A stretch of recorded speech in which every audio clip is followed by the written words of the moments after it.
JJ the CPA here, hope you're doing well. So with PPP being permanently rescinded, as it is indicated in the infrastructure bill that's passed the House and the Senate and is going to be law, if not law by the time you're watching this, then it is time to go ahead and file for PPP forgiveness. If you've been watching my videos, you know that I've been recommending to hold off from filing from PPP forgiveness when you got it in 2021 or PPP2 in the event that they were bringing back PPP3.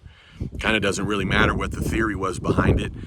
The law has permanently rescinded the program, so even though there's going to be billions going back into the PPP program, this infrastructure bill indicated that such funds will no longer be going to the PPP because it no longer exists, and it'll go to fund the infrastructure bill.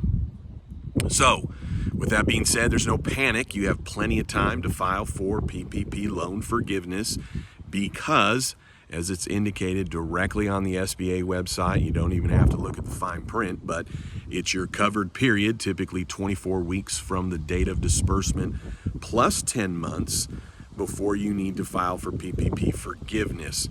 That time period is when your payments are deferred. All that happens is if for some reason you didn't, which you shouldn't, but if you didn't file within 10 months after the end of your covered period, then payments would just begin. It doesn't mean that they're going to make that PPP loan unforgivable.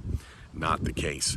So either way, for PPP 1 or 2 or when you got it, last year, this year, green light to go ahead and file for PPP loan forgiveness in the sense that no reason to wait to see if they then come out with more PPP as money comes back in because, as I indicated, it no longer exists. All right, hey, thanks for tuning in. I'd love it if you'd subscribe, and then don't you ever forget, you've never met a CPA quite like me.